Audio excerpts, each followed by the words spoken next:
ओम सर्वमंगल मांगल्ये शिवे सर्वार्थ साधिके शरण्ये त्र्यंबके गौरी नारायणी नमोस्तुते नारायणी नमोस्तुते।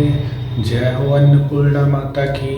राधे राधे सभी दोस्तों को। मैं आंसू उम्मीद करता हूँ सभी भक्तजन बढ़िया होंगे। दोस्तों, मार्गशीर्ष महीना जिसे अघन मास भी कहा जाता है, मार्गशीर्ष महीने की पूर्णिमा तिथि को अन्नपूर्णा जयंती बनाई जाती है और माना जाता है कि जो भी भक्तजन इस दिन मां अन्नपूर्णा की पूजा अर्चना करते हैं उनके घर में कभी धन्य धान की कमी नहीं रहती। हमेशा घर में बरकत और सकारात्मक ऊर्जा बनी रहती है। सभी देवी देवताओं का वास उन श्रद्धालुओं के, उन भक्तजनों के घर में रहता है। दोस्तों, एक पौराणिक कथा है कि एक बार पृथ्वी पर अन्न का अकाल पड़ गया था, तो सभी भक्तजन, सभी देवी देवता बहुत ही व्याकुल हो गए थे और जितने भी मनुष्य हैं, ऋषि मुनि हैं, सब लोग भगवान की पूजा अर्चना करने लगे। और इसी को देख के भगवान भोलेनाथ और माता पार्वती जी के बीच में बातचीत हुई और भगवान शिव के कहने पर माता पार्वती ने अन्नपूर्णा का रूप धारण किया और वह पृथ्वी लोक पर आई और भगवान भोलेनाथ ने भिक्षुक का रूप धारण किया और वह पृथ्वी लोक पर आए। जब भगवान शिव ने माता अन्नपूर्णा से, माँ गौरा से भिक्षा मांगी तो माँ अन्नपूर्णा ने उन्हें अन्न दिया। उसी अन्न को शिव जी ने पूरे पृथ्वी वासियों पर बांट दिया और तब से अन्न का अकाल नहीं पड़ा, अन्न की कमी नहीं पड़ी। फिर से पृथ्वी पर अन्न दोबारा उपस्थित हो गया। तभी से अन्नपूर्णा जयंती मनाई जाती है। सभी भक्तजन विधि पूर्वक अन्नपूर्णा माता की पूजा करते हैं।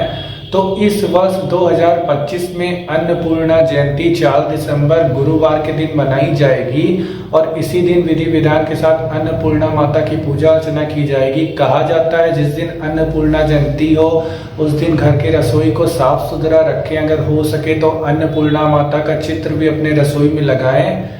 और हमारे सनातन धर्म में पूजा अर्चना के लिए बहुत ही सरल विधि है। प्रातःकाल सुबह जल्दी उठकर स्नान करने के बाद अपने पूजा गृह में जाकर मंदिर को साफ सुथरा करें और साफ सुथरे वस्त्रों को धारण कर कर पूजा अर्चना करें। जो भी सामग्री हम लोग के पास उपलब्ध हो, धूप दीप, उससे हम लोग विधि पूर्वक माता रानी की पूजा अर्चना कर सकते हैं। अगर हम लोग व्रत हैं तो फलाहार, मौसमी फल का भी हम लोग भोग माता रानी को लगा सकते हैं। फिर माता रानी की पूजा अर्चना करने के बाद, गौरी शंकर की आरती करने के बाद हम लोग प्रसाद ग्रहण करके अपने दिनचर्या को आरंभ करेंगे। और ऐसा हमारे सनातन धर्म में मान्यता है कि अगर भाव पूर्वक, प्रेम के साथ, भक्ति भाव के साथ अगर हमने पूजा अर्चना की है तो भगवान हमारी पूजा अर्चना को अवश्य स्वीकार करेंगे। उनकी कृपा सभी भक्तजनों के ऊपर अवश्य बनी रहेगी। जानकारी थी दोस्तों जो इस वीडियो के माध्यम से मेरे को आप सभी भक्तजनों को देनी थी। फिर मिलते हैं अगली वीडियो में किसी और जानकारी के साथ। आशा करते हैं आपका हर दिन, हर पल मंगलमय हो। अन्नपूर्णा माता की कृपा, सभी देवी देवताओं की कृपा सभी भक्तजनों के ऊपर बनी रहे। और जो कंफ्यूजन थी कि इस बार अन्नपूर्णा माता का व्रत किस दिन रखा जाएगा, तो जो लोग 21 दिन का या 17 दिन का व्रत रखते हैं वो लोग तो पहले से रखते हैं, लेकिन जो लोग सिर्फ 1 दिन का व्रत रखते हैं वह लोग इस वर्ष 4 दिसंबर को गुरुवार वाले दिन ये अन्नपूर्णा माता का व्रत रखेंगे। उसी दिन विधि विधान के साथ पूजा अर्चना करेंगे, क्योंकि इसी दिन मार्गशीर्ष जिसे अघन मास भी कहा जाता है उसकी पूर्णिमा पड़ रही है। राधे राधे सभी दोस्तों को।